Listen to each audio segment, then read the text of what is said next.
হচ্ছে তিনটা Axis sir. এটা হচ্ছে এক্স অ্যাক্সিস, এটা ওয়াই অ্যাক্সিস, আর এটা হচ্ছে জেড অ্যাক্সিস। জেড অ্যাক্সিসের আমার সর্বোচ্চ ডেপথ হচ্ছে হাইট হচ্ছে স্যার আমার 100 mm স্যার। 100 mm। আর এইখানে দুইটা স্যার আপনার কুলার ইউজ করা হয়েছে। একটা হচ্ছে স্পিন্ডল কুলার, আর আরেকটা হচ্ছে আপনি যদি কোনো মেটালের উপর কোনো কাজ করেন সেই মেটাল কাটিং কুলার ইউজ করা হয়েছে। তো আপনি যেটাই কাজ করেন না কেন, উডের উপর কাজ করেন না কেন বা মেটালের উপর কাজ করেন না কেন, আপনি স্পিন্ডল কুলারটা সবসময় রান থাকতে হবে। স্পিন্ডল তো অলরেডি স্পিন্ডল তো আপনার উডে ঘোরায় না, উডে কাজ করেন বা মেটালে কাজ করেন, স্পিন্ডল তো আমার করতেই থাকে।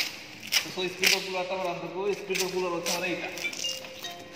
এখানে দেখেন স্যার জাস্ট ওয়াটার দেওয়া আছে, এখানে একটা পাম্প ইউজ করা আছে। এই পাম্পটা জাস্ট ওইখান থেকে রিসাইকেল হবে, জাস্ট ওইখান থেকে ঢুকে এখানে ভিতরে চলে আসবে। আর এটার ইনপুটটা হচ্ছে এখানে, পাম্পটা অলরেডি চলতেছে। আপনি দেখেন এই যে পানি আসতেছে। এটা হচ্ছে স্পিন্ডল কুলারটা। আর এই পিছনে হচ্ছে স্যার আপনার পিছনে এই যে একটা সকেট দেওয়া আছে, এখানে দেখেন। এখানে আপনি জাস্ট এটা কানেক্ট করলে আপনার ওইখান থেকে পানি বের হওয়া শুরু হবে। ওই যে একটা নজল ওইটা আপনি যেখানে কাটিং করবেন সেই কাটিং বিট বরাবর আপনি রেখে দিবেন আর কি। জাস্ট ওইটার কালেকশন কিভাবে হবে? কোনটা? এইটা স্যার এখান থেকে চলে আসবে, এখান থেকে বের হয়ে যাবে এই যে এই পাইপ দিয়ে। এটা তাহলে একটু ইনক্লাইন করে কোনটা? পানি এখানে আসবে, পানি দিয়ে মানে চলে আসবে স্যার। আর যদি না আসে তাহলে আমরা এটা অ্যাডজাস্ট করে দিলাম। কিছুই না, শুধু একটু ডাউন করে দিলে চলে। হ্যাঁ, ডাউন করে একটু ডাউন করে দিলে পানি দিকে চলে আসবে। আচ্ছা, এটা গেল স্যার আপনার কুলিং সিস্টেম। আর এটা হচ্ছে স্যার অয়েল কয়েলিং সিস্টেম, যেটা এটা হচ্ছে ম্যানুয়াল লুব্রিকেটিং। ঠিক আছে, লুব্রিকেটিং সিস্টেম। আপনি এটাকে হচ্ছে প্রেস করবেন। এই যে আমাদের এই যে সারফেস গ্রাইন্ডিং মেশিনেও একই সিস্টেমে আছে, কিন্তু ওইটাই দেখেন যে ওটা হচ্ছে অটো এটা অটো সিস্টেম, বাট এটা হচ্ছে ম্যানুয়াল সিস্টেম। এখানে আপনি প্রেস করে দিলেন, এই দুইটা এক্সিসে আপনার অয়েলিং হয়ে যাবে। ও অ্যাক্সিস বরাবর। এটা হচ্ছে আপনি তাহলে ওয়াই বরাবর হচ্ছে শুধু না? এইটা টোটালটা ভিতরে স্যার একটা পাইপ আছে, দেখেন স্যার এই পাইপটা ঢুকছে স্যার। এই যে আচ্ছা, এইটা প্রত্যেকটা এক্সিস হয়ে গেছে পাইপটা। মানে দুই এক্সিস, দুই এক্সিসে, হ্যাঁ এই এক্সিস ওয়াই এক্সিস এক্সিস দুই এক্সিসে হয়ে গেছে। এই যে এগুলা দিয়ে আসে, এই যে যেটা আছে যেটাও আছে এই যে স্যার এই দিকে সিস্টেম করা আছে। এখান থেকে এখানে এসে এখানে লুব্রিকেটিং সব জায়গায় চলে আসবে। তিনটা এক্সিসে চলে যাবে। আচ্ছা, এটা গেল স্যার আপনার এক্সিস। এরপরে হচ্ছে স্যার আপনার কন্ট্রোলারে আসবে স্যার। এই কন্ট্রোলার মেইন কন্ট্রোলারে স্যার দুইটা পাওয়ার দেওয়া লাগে। একটা হচ্ছে এই যে এটা হচ্ছে মোটর পাওয়ার। আপনার যে স্পিন্ডলটা সেপারেট পাওয়ারে চলে। আচ্ছা, ঠিক আছে, এটা হচ্ছে স্পিন্ডল পাওয়ার। আর এটা হচ্ছে এর যে কন্ট্রোলারটা আছে, কন্ট্রোলারটা পাওয়ার। ঠিক আছে, দুইটাই আপনার রান করতে হবে। দুইটা রান করার পর এখানে এই ব্রেকার এইগুলো সব অফ থাকবে। আপনি প্রথম স্টার্টে দেখেন যে আমি মোটর পাওয়ারের জন্য শুধুমাত্র এটা জ্বলে আছে। মোটর পাওয়ার পাইছে, হ্যাঁ, ওটা কানেকশন আছে, জি। এইটুকু ইন্ডিকেট হচ্ছে। এটা জাস্ট ব্রেকার অন করলেন। ফার্স্টে আসতেছে আমার অ্যাকচুয়ালি ব্রেকারটা অন করা। জি, ব্রেকার অন করা। আর এই দুইটা সুইচ অন করবেন। একটা কিসের একটা এটা? একটা হচ্ছে স্যার আপনার কন্ট্রোলারের, একটা হচ্ছে স্পিন্ডলটাকে আপনি রান করলেন, মানে অ্যাক্টিভেট করলেন। অ্যাক্টিভেট করলেন। এটা হচ্ছে ইমার্জেন্সি স্টপ সুইচ। আপনি কোনো ইমার্জেন্সি যদি কোনো মানে যদি দেখা যায় কোনো কারণে হিট করতে তাহলে আপনি যেতেছে, just আস্তে করে বন্ধ করে এটাকে দিবেন। প্রেস করলে এটা ইমার্জেন্সি স্টপ হয়ে এই গেল। এখন বন্ধ হয়ে গেছে। আবার এটাকে রাইটে মোড দিবেন, তাহলে আবার তো ইমার্জেন্সি সব মেশিনের ক্ষেত্রে সেম। এটা হচ্ছে তাহলে আমার মোটর, আর এটা হচ্ছে আপনার কন্ট্রোলার।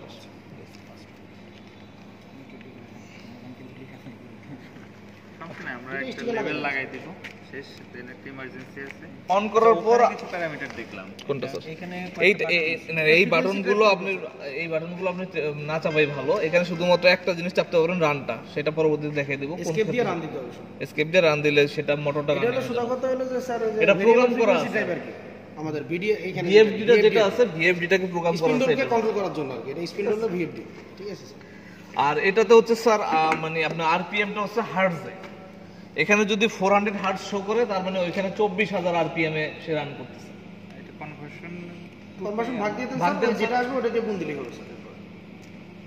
4 হার্ট যদি 124 তাহলে ওখানে হবে 24,000, 24,000 হ্যাঁ। তার মানে 600 আরপিএম। 600 আরপিএম 600 মানে তাহলে আপনি স্যার আপনি 200 হার্টজ নিলে আপনার স্যার 12,000 আরপিএম এ চলবে। নিলে, হ্যাঁ 200 ওই আর কি, ওই রেট। 300 নিলে 18। মানে ওরা ভিএফডি তে আরপিএম শো না করে ওই যে হার্সটা শো করছে। ওইটার মতো ball milling machine. Ball milling মেশিনের মতো।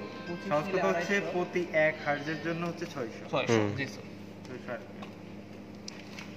আচ্ছা স্যার, এই হচ্ছে আপনার কন্ট্রোলার, মেইন কন্ট্রোলার। আপনার প্রথম এই অবস্থা আসার পরে আপনি এটাকে একটা ক্যান্সেল দিয়ে দিবেন, এখানে হলুদ এটা হ্যাঁ এখানে দিলেন। এই এখন এইটা হচ্ছে বাটনগুলোর বর্ণনা আগে দিই।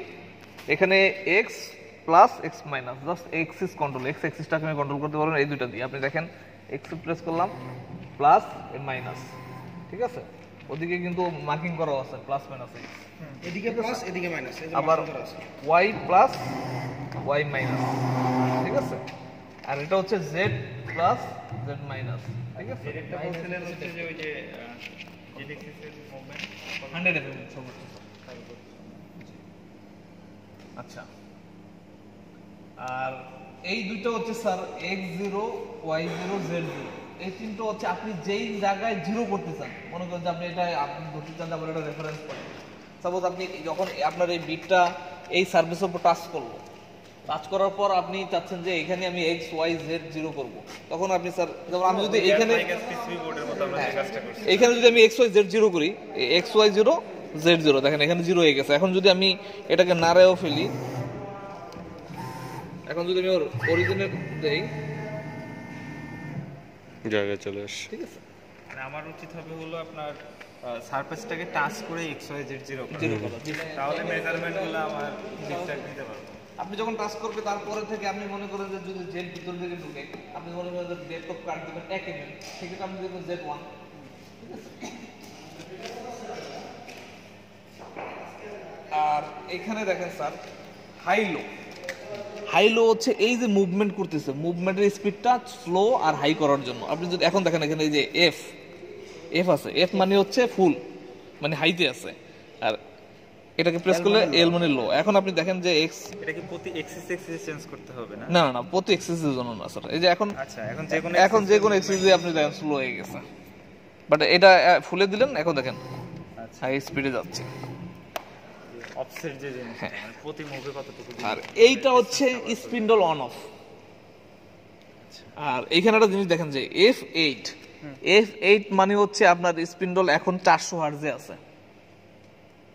400 হার্টজ। এটার আবার কোড আছে। হ্যাঁ, এখন মনে করেন যে আপনি যদি অন করেন, সাপোজ অন করলেন স্পিন্ডলটা, এখানে দেখবেন যে 400 হার্টজ দেখাবে, 400 হার্টজ, তার মানে এটা 24,000 আরপিএম এখন ঘুরতেছে। জাস্ট এটা দিয়ে আবার অফ করেন, অফ। এখন যদি এই যে আমি বললাম ওইখানে একটা বাটন প্রয়োজন হবে, এখন যদি আপনি এটাকে আবার রান দেন, সেটা কিন্তু রান নিবে না। এখান থেকে কন্ট্রোলার থেকে নেবেন না, এখন রান দিবেন, নিবে না। কিন্তু কখন রান নিবে আপনি দেখেন, এখানে একটা প্রেস করলেন, এই জিরো অবস্থায় যখন জিরো থাকবে তখন সে আবার রান নিবে। এখন যদি আবার আপনি প্রেস করেন তাহলে আবার রান নিবে।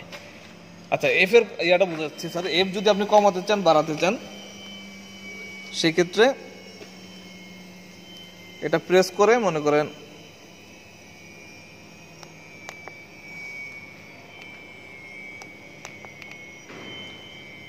এটা প্রেস করে জেড দিয়ে মাইনাস দিলে কমবে। এখন যদি আপনি দেখেন রান করেন, এখন আরপিএম কত হয় দেখেন,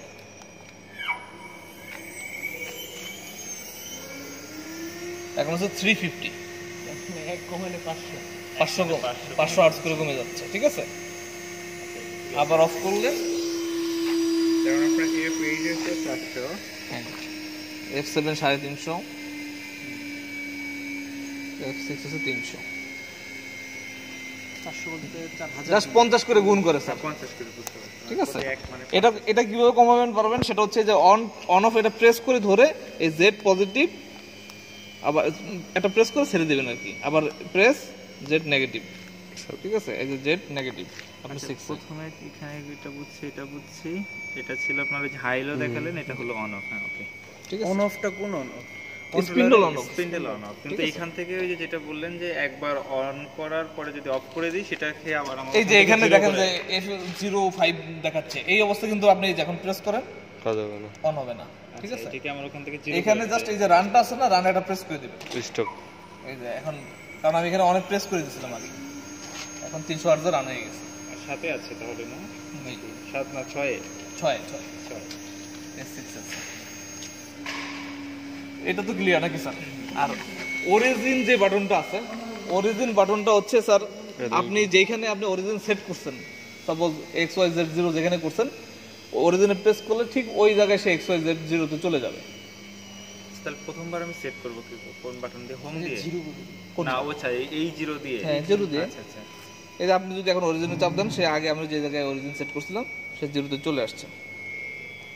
আমাদেরটা না আর হচ্ছে ম্যাক্সিমাম কত? 24,000 স্যার। 24,000। এটা তো তাহলে এখানে ম্যাক্সিমাম কত এফ ভ্যালু দেয় সেটা দেখলেও বোঝা যায়। এই যে এখানে বলা আছে দেখেন sir, 400 hertz 24,000 RPM per minute. ঠিক আছে। তারপরে আপনি দেখেন এখানে হচ্ছে মেনু বাটন, এই পর্যন্ত তো ক্লিয়ার। মেনু বাটনে থাকে এটা কোনটা, এটা কোনো কাজ নেই স্যার আসলে আলটিমেটলি। এটা হোম মানে এখন হোমে যেতে মানে ওইটার এইভাবে কোনো কাজ নেই আলটিমেটলি। মানে এখানে অল অ্যাক্সেসে যদি হোমে দেন তাহলে ইন্টার দিলে এটা অল অ্যাক্সেস হোম বলতে এর নিজস্ব যে হোম আছে ওই হোমে চলে যাবে, লেগে যাবে। এটার কারণে আমরা এটা এই জায়গায় বরাবর চলে আসতেছে। মেশিনের নিজস্ব 0 যেটা আছে স্যার, মেশিনের নিজস্ব 0 হচ্ছে এই কর্নারের 0 ঠিক আছে, ওই কর্নারের 0 তে চলে যাবে।